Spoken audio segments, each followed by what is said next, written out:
Steven Seagal walked out of the small roadside diner, the door creaking behind him as warm light spilled onto the darkening highway. The air was chilly, carrying the smell of pine trees and gasoline from distant traffic. He adjusted the collar of his jacket, calm and unhurried, as if nothing in the world could disturb his peace. He approached his car, a simple, older model he liked for its quiet reliability, and unlocked the door. He had just placed his hand on the handle when he felt it, the sudden vibration in the ground, the low thunder of engines. The sound grew louder. Headlights flashed across the asphalt. A whole line of motorcycles roared out from behind the diner, tires screeching as they fanned out and surrounded him in a tight circle. 7 bikers, masked, tattooed, chains hanging from belts, leather jackets with the emblem of a coiled serpent. They looked like predators who had just found easy prey. Steven didn't move. He simply turned his head, slow and steady, taking each of them in with the same expression someone might use to observe a mildly troublesome mosquito. The leader rolled closer, his bike stopping inches from Steven's leg. He was a hulking brute with scars carved across his cheek and eyes full of arrogance. "Evening, Grandpa," he sneered, tapping the handle of the knife strapped to his thigh. "Nice watch you got there. Why don't you save yourself some trouble, hand it over." Steven looked down at his old, slightly worn watch. "It's not worth much," he said quietly. The bikers burst out laughing. One of them revved his engine aggressively. "Just give us your wallet, keys, or whatever else you got," another growled. "We don't got all night." Steven lifted his gaze. His voice was soft, barely above a whisper. "You boys don't want to do this." Their laughter stopped instantly. The leader leaned forward, face inches from Steven's. "Oh, we want to." Steven inhaled slowly. "Then you're about to learn a very painful lesson." Before the bikers even understood what was happening, Steven shifted his stance slightly, his body loose, relaxed, and somehow more dangerous than any weapon in sight. The night grew colder, the air heavier, as if the entire world was holding its breath for what was about to happen. The first biker lunged without warning, swinging a heavy metal chain aimed straight for Steven's head. But Steven didn't flinch. He didn't even blink. His hand shot up like lightning, catching the chain mid-air with 2 fingers, stopping the entire momentum as if the attacker were a child. For a split second, the biker's eyes widened in shock. Then Steven twisted. A sharp yank, a flick of the wrist, and the man flipped sideways off his bike, slamming onto the pavement with a howl that echoed across the empty highway. The other bikers roared in fury. Another rushed him from behind, raising a bat.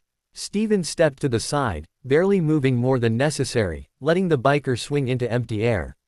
Before the man could recover, Steven tapped the back of his knee, collapsing him, then drove a palm strike into his chest that sent him tumbling across the asphalt like a ragdoll.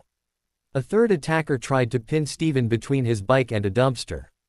Steven calmly placed a hand on the incoming handlebars, redirected the entire motorcycle sideways, and watched the rider fly off and crash into a pile of trash bags. "What is he?" one biker yelled. They charged all at once, 4 of them, screaming, attacking from all angles. Steven moved like water. A step forward, elbow to the jaw. A turn, wrist twist, disarm, throw. A duck, heel kick to the stomach. A lift of the arm, a knee strike so fast it blurred in the dim light. Bodies hit the ground one after another, groaning. The leader, the only one still standing, backed up, eyes trembling. He had watched men twice Steven's size get dismantled in seconds without Steven ever losing his breath. He pointed his knife towards Steven with a shaking hand. Who the hell are you?" he whispered. Steven looked at him with the calm of a monk and the certainty of a storm. "Someone who asked you, politely," he said, brushing dust off his sleeve. The leader made one last, desperate move, charging with a roar. Steven simply stepped aside and let the man run past before tripping him with a precise sweep that sent him skidding across the pavement face first. Silence filled the night. The thunder of engines had faded. The laughter was gone. The mighty Iron Serpent bikers lay beaten, wheezing, and unable to stand.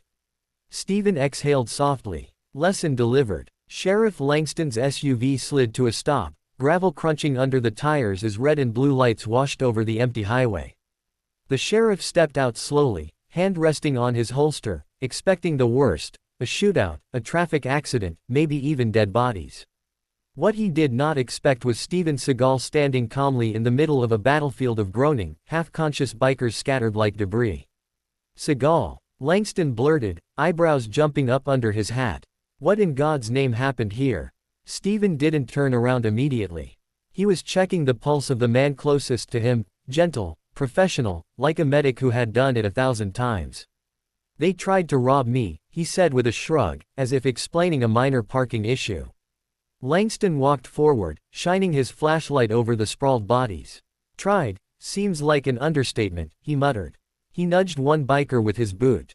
The man let out a weak groan and rolled to his side, clutching his ribs. Holy hell, these aren't just any bikers. This is the Iron Serpents. You know how long we've been trying to get them. Steven looked at him. Long enough that they thought they ran this place. Langston scratched his head, torn between awe and disbelief. Well, I guess that explains why you look like you went for a walk, and they look like they got hit by a tornado. Steven didn't smile, but something in his eyes softened. I was being merciful. Paramedics arrived, loading the injured bikers onto stretchers. Deputies cuffed the conscious ones, whispering things like, "Is that?" "No way," while trying not to stare at Steven too long. Langston lowered his voice. Listen, these guys aren't the real problem. Their boss, Razor, he's vicious. Ex-mercenary. Runs the whole southern chapter. If he finds out what happened here tonight. He hesitated. He'll come after you. Hard. Steven's jaw tightened, not in fear, but in a quiet readiness. He's welcome to try. The sheriff studied him, realizing this wasn't bravado. Steven wasn't challenging Razor. He was simply stating a fact, like predicting tomorrow's weather. A deputy approached, flustered. Sheriff, we found weapons in their saddlebags. Guns, explosives, cash. This was no casual ride, they were hunting someone. Langston exhaled sharply. He turned back to Steven. You didn't just stop an attack, you might have stopped something bigger. Steven looked out into the dark highway, as if sensing something deeper lurking beyond the trees. This wasn't the end, he said quietly. This was the beginning. The sheriff swallowed. Of what? Steven slowly walked toward his car, stopping just long enough to give an answer that chilled the air around them. Of a war they started, and I'm going to finish. Word of the incident spread through the town faster than wildfire on dry grass.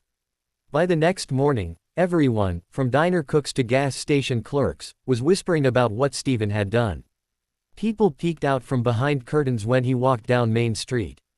Some offered shy smiles, others stared at him with the kind of respect people reserved for legends, not living men. Steven ignored the attention, moving with the same calm stride as always, but he could feel the weight of their hopes. They expected protection, safety, strength. Sheriff Langston caught up with him outside the station, waving him over like a man chasing a ghost. Seagal, I was hoping to see you. Come inside, we've got things to discuss.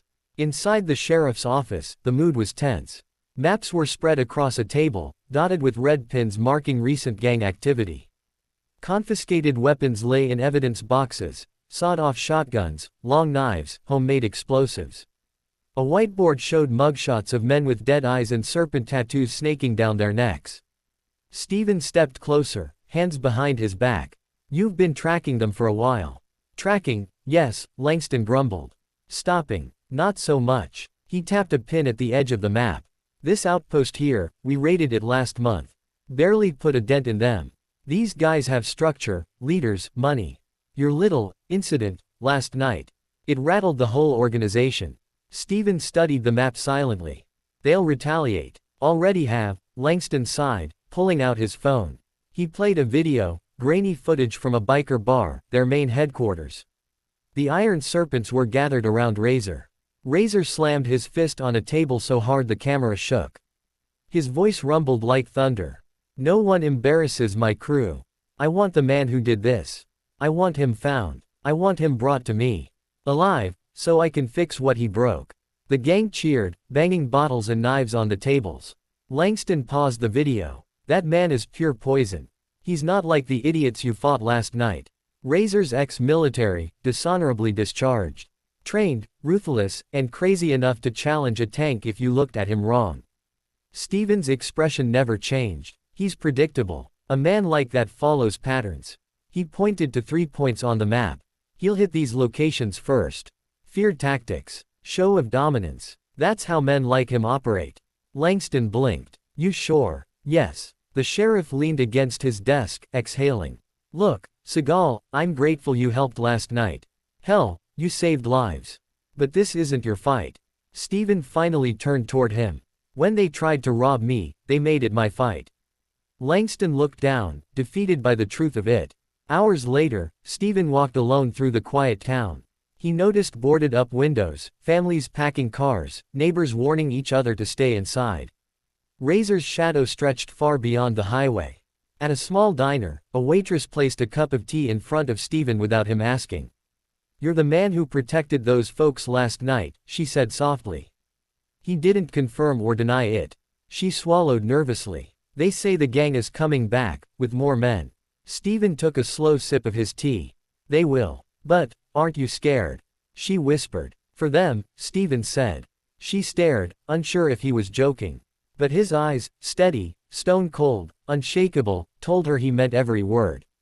That night, Steven stood outside the sheriff's station, watching the horizon as thunderclouds gathered. He could feel the shift in the air, the calm before a storm made not by nature but by men hungry for violence. Razor's men were coming, and Steven Seagal would be waiting for them. The storm rolled in fast, thick clouds swallowing the moon, lightning crawling across the sky like cracks in black glass. Thunder rumbled over the hills as if the heavens themselves were warning the town of what was coming. But inside the silence of Main Street, Steven Seagal stood perfectly still beneath the flickering street lamp. His jacket fluttered in the wind, rain beginning to beat on his shoulders. He looked almost carved from stone, calm, centered, ready. Then, far in the distance, he heard it. The roar. At first a low vibration, then louder, heavier, like a swarm of mechanical beasts chasing blood. Headlights pierced through the darkness like burning eyes. The iron serpents were coming, not in a group but in a wave. Dozens of motorcycles, engines screaming as they tore down the empty highway into town. The first bottle exploded near a parked car. The second biker fired into the air, bullets sparking against the storm clouds. The gang poured into the town square with the fury of a hurricane. Steven didn't move. A biker charged him head-on, swinging a metal pipe. Steven stepped into the attack, caught the man by the collar, and twisted, sending him flipping over the handlebars and crashing into a storefront window. Another tried to sideswipe him with his bike. Steven placed his hand on the speeding motorcycle, redirected its momentum, and sent both the bike and rider spinning into the mud. 3 bikers encircled him, revving their engines like predators circling prey. Steven exhaled, relaxed his stance, and struck. 2 kicks and a palm strike later, all 3 were down, their bikes toppling like dominoes. The rain intensified, drumming against the pavement. Thunder shook the ground. Steven moved through the chaos with perfect control, every strike precise, every motion efficient. To the bikers, he was a blur in the storm, moving too fast, too smoothly, too powerfully. A biker leapt from a rooftop with a knife. Steven caught him mid-air and slammed him onto a car hood so hard the alarm shrieked. Another hurled a Molotov cocktail. Steven dodged, grabbed the biker by the wrist, spun him around, and sent him flying directly into the oncoming fireball, taking 2 of his own men down with him. Explosions lit up the night. Shattered glass rained from windows. The whole town trembled under the assault. Yet Steven only grew calmer.